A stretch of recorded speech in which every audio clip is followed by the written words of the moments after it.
¿Qué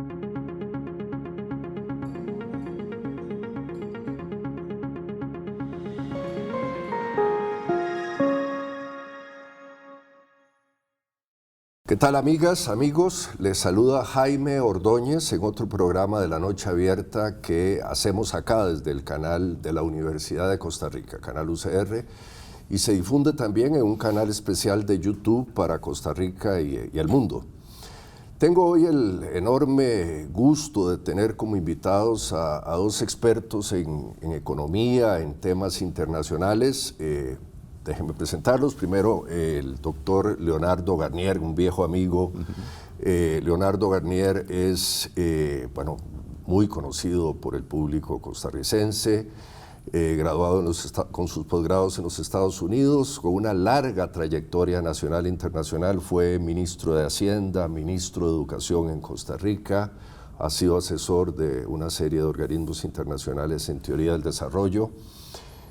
Y don Antonio Barrios. Don Antonio, también graduado en los Estados Unidos, ha sido profesor de la UNA, actualmente es profesor de la UNED y da una serie de cursos en estos momentos en una serie de países, en Irak y en otra serie de lugares. Bienvenidos, Leonardo, Antonio, un gusto tenerlos acá. Muchas gracias, don Jaime. Los hemos invitado a don Leonardo Garnier y a don Antonio Barrios para hablar de qué está sucediendo en Chile, qué está sucediendo en América Latina. Estamos en un momento de explosiones. Chile, que parecía ser el milagro, comillas, de América Latina en los últimos años, o al menos así se reputaban a sí mismos los chilenos y otra serie de países, de repente estalla. Igual hay incandescencia, querría usar ese término, en otra serie de países, desde luego en los casos de Venezuela, de Nicaragua, pero también en casos mucho menos señalados por la prensa, como el caso de Guatemala, el caso de Honduras, el caso de Haití. En Haití ha habido mucho más muertos que en el propio Chile. Pero arranquemos con Chile. Leonardo, ¿cuál es tu percepción? ¿Por qué de repente estalla Chile? Sí, bueno, yo creo que a todo el mundo le sorprendió. Nadie estaba esperando una protesta tan impresionantemente grande en Chile, porque Chile efectivamente en muchos sentidos es una historia de éxito. O sea, si uno lo ve en términos de su crecimiento económico, de la modernización de la economía, incluso de reducción de la pobreza. En Chile hay un proceso, bajaron de 40% en tiempos de Pinochet a más o menos un 9 o un 10%. Entonces, en general, digamos, y aunque uno pueda discrepar de algunos aspectos del modelo chileno, a mí me parece innegable que había una serie de éxitos. Y de pronto, cuando esto revienta, la pregunta que mucha gente empieza a hacerse es, bueno, pero ¿qué había detrás de ese éxito? Y probablemente lo que más se ha señalado es el tema de la desigualdad. Y en el caso de Chile, yo destacaría como tres cosas sobre desigualdad. Una, igual que nos pasa aquí en Costa Rica, hay una desigualdad en la distribución del ingreso muy, muy marcada. Dos, y ahí sí es un poco distinto que en Costa Rica, Chile es una sociedad muy jerarquizada, muy de clases, incluso racialmente muy marcadas esas diferencias.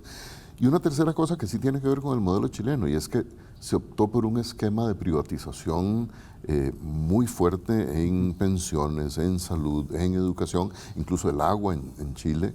Entonces, cuando yo voy eliminando los bienes y servicios públicos y transformándolos en bienes privados, la desigualdad se me vuelve mucho más brutal. Sí, ahora, justamente retomo esto que nos dice Leonardo sobre Chile, Antonio. Hacía una reflexión ahora que lo hablaba Leonardo Garnier hace algunos días también con algunos colegas. Chile fue, durante el siglo XX, a inicios del siglo XX, el referente en América Latina en educación pública. De hecho, muchos de nuestros grandes educadores de inicios del siglo XX, Brenes Mesén, García Monge, etcétera, estuvieron en Chile. El propio Isaac Felipe Azofeifa, Joaquín Gutiérrez, etcétera, estuvieron en Chile. Era un sistema de educación público universal, gratuito, ampliamente extendido en la sociedad chilena. Y de repente se fractura. Hay un proceso de privatización de la educación muy complicado. Empieza justamente en la época de Pinochet y la convergencia no logra corregir eso. Igual el sistema de salud pública, Antonio, el sistema de salud pública chileno ya por los años 40, 50, cuando Calderón Guardia trae las ideas de Loain, etcétera, y de la seguridad social europea acá, ya Chile tenía un sistema y también lo fractura. ¿No es eso un poco, esos dos factores no son decisivos en la fractura chilena, Antonio? ¿Cómo lo ve? Bueno, sin duda, déjeme abonar algo antes en la parte de la educación. Recordemos también que mucha de la educación superior en nuestro país se vio muy fortalecida con la salida de mucha gente chilena con el golpe en el 73. Muchos intelectuales chilenos que salieron de ese país llegaron principalmente a Costa Rica y nutrieron mucho en muchos campos el quehacer académico en este país. La Universidad Nacional, en la UCR, pero principalmente en la Universidad Nacional, que cuando ésta se crea, en los 70, pues mucha gente vino chilena y son los que primero empezaron a darle un espacio y un saber muy importante a la educación superior. Yo tuve la dicha, y esto lo digo más a título personal, de cuando estudié, finalizando los 80s, tuve a profesores chilenos muy buenos en estudios generales y posteriormente en la Facultad de Ciencias Sociales. Entonces, eso es muy importante porque un poco ya la pregunta que usted hace, bueno, Pinochet rompe prácticamente con todo. Se rompe no solamente con lo que Allende quiso hacer en algún momento, estando en el poco tiempo que estuvo en el poder. Pinochet rompe completamente con todo. No solamente rompe con la época de Allende, sino que rompe también con todos los años anteriores en todo este crecimiento y todo este valor que ya Chile tenía desde los 40 en la educación, en la salud. Recordemos también un poco cómo en la época de Piñera, y siendo incluso ya en su segunda administración, Bachelet, que ahí ya no fue todo lo que se esperaba de la primera administración de Bachelet, cómo ella también tuvo que enfrentar grandes huelgas de estudiantes a nivel universitario cuando se quiso privatizar la educación superior. Y cómo se perdió en Chile casi un semestre completo, porque las huelgas fueron tan fuertes, la gente se mantuvo con sus objetivos de lucha para hacer posible que la educación superior siguiera siendo financiada por el Estado chileno. Entonces ahí vemos cómo, en el caso chileno, que es muy interesante, cómo todavía circundan las ideas, la sociedad chilena es muy polarizada todavía hoy en día. Cada vez que se da el natalicio de Pinochet, pues hay enfrentamiento contra la gente que añora la época de Allende, que todavía resienten el golpe de Estado en el 73, y hay enfrentamientos entre seguidores de Pinochet y seguidores de Allende, que incluso la policía tiene que intervenir en las calles ante ese choque que se da. Antonio, entonces vamos a ver la hipótesis que lanzaba Leonardo acá, de que Chile, si bien es un país que creció mucho, probablemente es el país de América Latina con mayor habilidad para incorporar valor añadido a sus exportaciones, en fin, una economía muy boyante en los últimos 20, 30, 40 años. Sin embargo, y que redujo las tasas de pobreza efectivamente en los últimos 30, 40 años, ahí están las estadísticas. Sin embargo, su gran pecado es la desigualdad. Parecería ser, estarías de acuerdo, Antonio, con la hipótesis de que la desigualdad genera mucho mayor resentimiento y protesta social y violencia que la pobreza misma. Sí, también yo agregaría otro factor clave, que lo podemos desarrollar más adelante con más detalle, pero el tema de la corrupción que nos está afectando en toda América Latina es parte de eso. Mire, yo he hablado con gente que vive en estado de pobreza y no resienten tanto el hecho de ser pobres como si resienten el dinero que se pierde por corrupción. Hay un documento muy bueno que en el 2018 sacó el BID, Banco Interamericano de Desarrollo, donde dice abiertamente que se pierde en América Latina en general, no detalla propiamente países, pero en general en toda América Latina, más de 200.000 millones de dólares por corrupción y por pésimas gestiones en políticas públicas por parte de los gobiernos, que terminan en corrupción. Y políticas públicas que supuestamente eran para paliar la pobreza, terminan en corrupción y terminan en una profundización de la pobreza, porque no llegó ese dinero que estaba destinado para realmente la gente que lo necesita. Entonces, esas cifras, cuando uno ve esas cifras y todo lo que está ocurriendo en este momento, y en un país como Chile, en donde también debería ser más estable económicamente, porque una de las mayores riquezas de Chile es el cobre. Es decir, cuando uno ve Codelco, que es la empresa estatal, en la cual el 70% del cobre está en manos de transnacionales y solamente el 30% le queda a Chile, pues mire, 20.000 millones anuales saca Chile por la venta del cobre. Vamos a volver a este problema en un minuto. Leonardo, brevemente, tu primera reflexión sobre algo que quiero retomar ahora después del receso. Hay un rasgo común en toda esta protesta, no solo en el caso chileno, sino además en otros lugares del mundo, y es la juventud. Quienes están echados a las calles en Santiago, en Managua, en Caracas, en Hong Kong mismo son los jóvenes. Las razones son un poco distintas en los distintos países, desde luego. Pero hay un rasgo común. ¿Qué te parece esto? Bueno, siempre las protestas juveniles, y mucha gente cuando se dieron estas protestas recuerdan el mayo 68, que también fue una cosa por razones distintas, pero, o sea, tenías mayo 68 en París, Tlatelolco en México, los movimientos hippies y antiguerra en Estados Unidos, la revolución cultural en China, que casi que uno no entiende que había en el aire, que de pronto se generan estas cosas. Y en estas épocas, con las redes, internet, el acceso a la información, fácilmente hay un mayor efecto contagio. En el caso de Chile, yo pienso que el tema educativo ha jugado un papel muy desencadenante. Las protestas que empezó a tener Piñera, que después tuvo Bachelet de los pingüinos, que eran los estudiantes. Y aquí hay que tener mucho cuidado con las caricaturas, porque junto con Uruguay, Chile ha logrado mantener una buena calidad de su educación. Y ahí, digamos, no solo las herencias del pasado, sino que eso se mantiene. A diferencia, por ejemplo, de Argentina, donde uno siente un deterioro de la calidad educativa. Vamos a volver a ese punto y ahora después del receso, Leonardo, y algo que yo quiero consultarles, y es, vamos a ver, en el mayo 68 existía una agenda difusa, pero una agenda, era contra el sistema en su conjunto. ¿Cuál es la agenda de los jóvenes hoy día en este inicio del siglo XXI? Volvemos después del receso con esa reflexión en La Noche Abierta.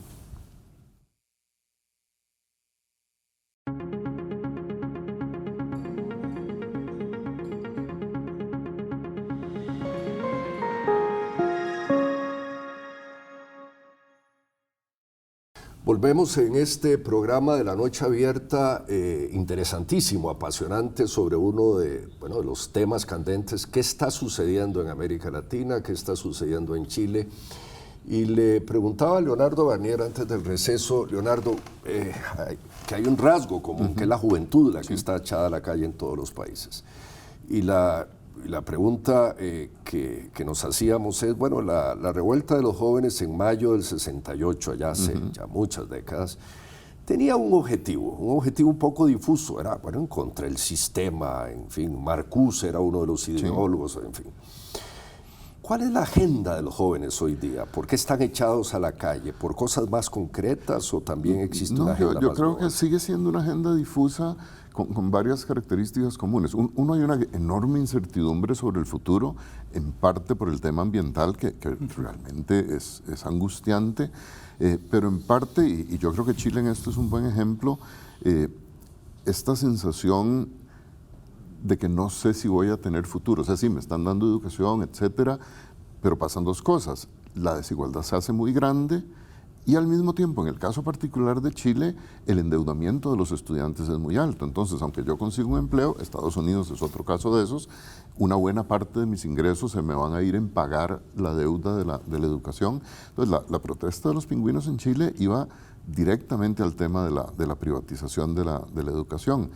Cuando uno empieza a ver en otros países las protestas de los jóvenes, tienen mucho que ver con esta doble angustia del futuro, en parte ambiental y en parte de una sociedad que se está partiendo en dos. Sí, el planeta está estallando y aparte mi destino personal no va para ningún lado. Exactamente. ¿Cuál es tu percepción, Antonio, sobre yo creo temas? Yo creo que líderes de mucho peso, por ejemplo, a veces un peso que no es el más conveniente, como por ejemplo Donald Trump, que está haciendo que el mundo retroceda en muchas cosas que se habían avanzado. Ya lo dijo Leonardo anteriormente, todo el tema ambiental, todas las grandes las convenciones que han habido, que se han firmado para ponerle especial atención al tema ambiental, para ver si duramos un poquito más acá. Ya no tanto uno, pero sí los jóvenes a los cuales uno pretende que puedan estar en este planeta, pues todo eso se ha echado para atrás. Sí, Donald Trump ha echado para atrás en todos los acuerdos posibles en los que incluso el mismo Estados Unidos había logrado, cuando en el pasado costaba mucho que Estados Unidos en particular se involucrara en ese tipo de cosas. Entonces, cuando uno tiene una potencia como Estados Unidos que puede liderar todo un avance y más bien está retrocediendo y está entrando en conflicto con todo el mundo, hasta con sus aliados, ahí usted se da cuenta que los jóvenes, que si bien históricamente han liderado los grandes movimientos sociales, y hoy en día, ¿quiénes lideran hoy las redes sociales? Son los jóvenes. Nosotros los viejos estamos más en eso porque ya no nos quedó más y agarramos la cola de toda esta tecnología, pero son los jóvenes y los cientos de millones de jóvenes a nivel mundial que igualmente, sí, como dice muy bien don Leonardo, tienen incertidumbre en lo laboral, tienen incertidumbre de qué estudiar para que tengan el trabajo adecuado y poder... Entonces, hay Antonio, un montón de justamente situaciones. cojo la cola de eso que ambos han dicho. O sea, hay una agenda, la agenda de los jóvenes echados a la calle en Santiago, reclamando por una sociedad muy desigual que ciertamente les da educación, pero a un costo. Es una educación privada, un costo altísimo, no ven fuentes de trabajo. Es una juventud muy informada, muy informada, que sabe, el informe de Naciones Unidas, que para el 2050 esto va a estallar desde el punto de vista ambiental. Bien, les quiero hacer entonces una pregunta a ambos. Una serie de gente ha salido a la prensa, medios de comunicación en las últimas semanas a decir que no, que lo que sucede en Chile es el comunismo internacional. Y otra serie de gente ha salido hace un año en Caracas o en Managua diciendo no, eso es el imperialismo de Trump. Y por otro lado, en el caso de Chile, ¿es cierto o no es cierto esos análisis? Bueno, a ver... Porque parecería ser que hay una especie de interés de volver a toda la narrativa de la Guerra Fría en esto, ¿no? Sí, cuando no, hay intereses legítimos. Claro, a eso iba porque la Guerra Fría terminó como sistema, como estructura, pero el discurso se quedó. Cuando yo veo, por ejemplo, el comunicado que saca Luis Almagro, el secretario general de la OEA, un comunicado de prensa, donde dice que todo lo que está ocurriendo en este momento en América Latina es producto de toda la influencia bolivariana de desestabilizar el continente. Y es volver atrás, hace 30 años, cuando se hablaba que el comunismo era el responsable de todos los males en el mundo. Parece ser un discurso de la Guerra Fría, el de Almagro y el de otra serie de analistas que andan diciendo esto por ahí. Leonardo, ¿cuál es tu percepción de esto? Sí. Mira, cuando 1.300.000 personas marchan en Chile, decir que eso es por Maduro a mí me parece francamente ridículo. Y es otorgarle a Maduro un poder que no tiene. Exactamente, no puede manejar Venezuela, va a manejar Chile. No, yo creo que eso le hace un favor muy flaco a este tipo de discusión que estamos tratando de tener para ver cómo entendemos. A mí más bien lo que me preocupa, y un buen amigo, Eugenio Rivera Urruti, escribió un artículo sobre el Guasón y cómo esto en Chile, y de alguna manera figuras como el Guasón parecen como el representante del descontento popular. A mí lo que me asusta es que los guasones no son de mentiras. O sea, Donald Trump es un guasón, Bolsonaro es un guasón, Maduro es un guasón. Entonces, digamos, la preocupación de lo que vos preguntabas antes, protestas muy fuertes lideradas por los jóvenes, pero muy poco institucionales, porque están como contra la institucionalidad, y en efecto la institucionalidad les quedó debiendo, fácilmente abren el espacio para liderazgos que finalmente son muy perversos, ¿verdad? Pueden ser populismos de derecha, de izquierda, pero básicamente muy autoritarios. Con un rasgo adicional, Leonardo, Antonio, que tiene la juventud hoy, no creen los liderazgos, o no creen liderazgos unitarios, etcétera, porque el otro día Carlos Fernando Chamorro nos decía justamente aquí en una entrevista en este programa algo muy interesante, y es que en una de las características de esta revuelta de los muchachos en Nicaragua hace un año, de mayo de 2018, es que no hay un solo líder, ni mucho menos. Hay una gran cantidad de liderazgos fraccionados. Sí. Parecería ser una constante. Pero ¿no te parece? Y a mí me sorprende de esta época la debilidad de los liderazgos. O sea, a ver, cuando uno piensa de las figuras más fuertes en el mundo es Angela Merkel. Y si yo pienso en Angela Merkel como un liderazgo inspirador, no.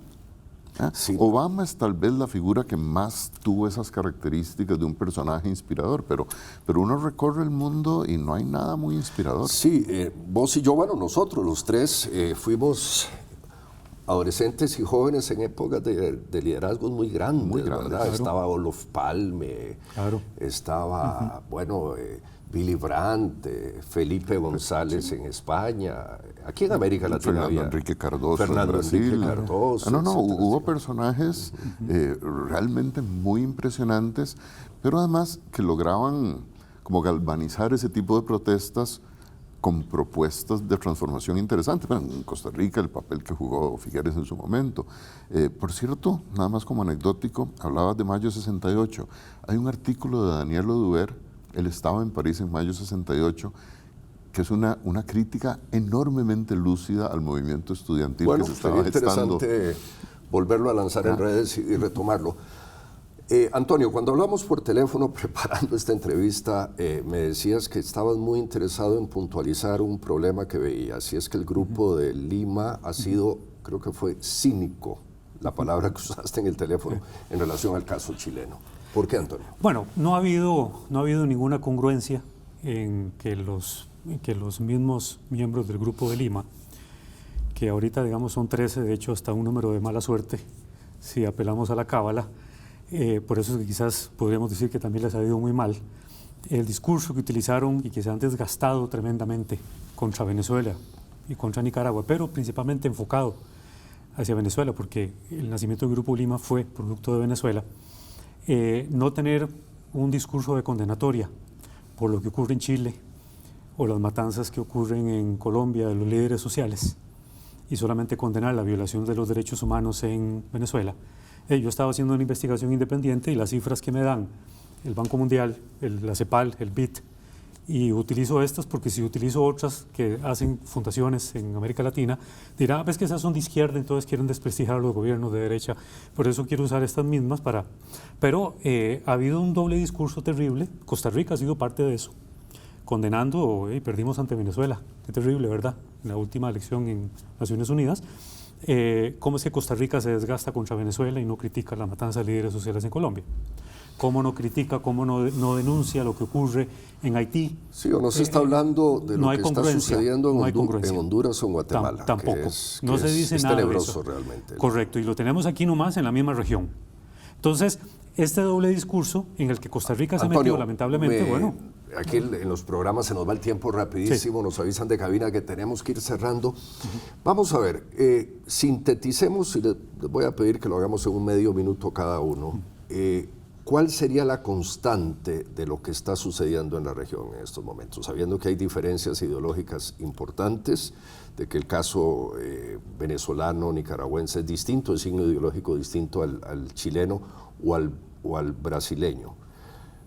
Hay constantes, hay un doble rasero analítico, ideológico que has dicho. ¿Qué otro elemento es en este?